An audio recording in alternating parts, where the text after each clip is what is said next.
Good morning po. Ito po si Spenya Travel Hub at nandito po tayo sa Las Vegas ng Trump Tower at pinasyalan po natin ito ngayon. Makikita nyo po yung bakat pa ng sinabugan ng ating nakita sa news.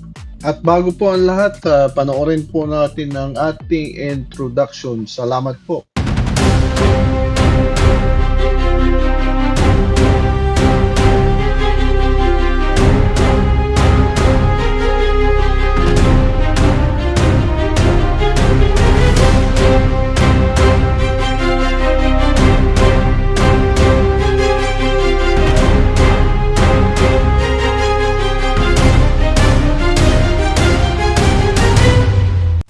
Yan po ang ating introduction at syempre huwag niyo pong kalimutan mag-subscribe at share at syempre po huwag niyo pong kalimutan mag-like. Salamat po.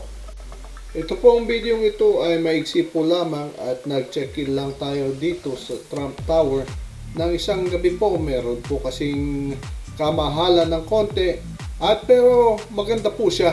At mabango yung loob at wala po ritong casino po sa loob, puro hotel lang po at kung gusto nyo pong mag-relax, ito po ang pinakamaganda.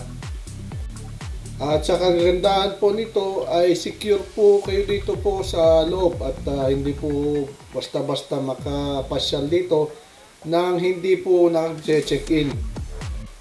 At dito rin po sa ating elevator, meron din pong security guard ditong nakabantay palagi. 24 hours po ritong nakabantay at hindi pwede pong umakyat sa taas nang wala po kayong check-in o kaya check-in card na tinatawag para sa ating pambukas sa ating pintuan sa taas po. At yan lamang po, huwag niyo pong kalimutang i-share ang ating video at syempre mag-subscribe. Salamat po muli!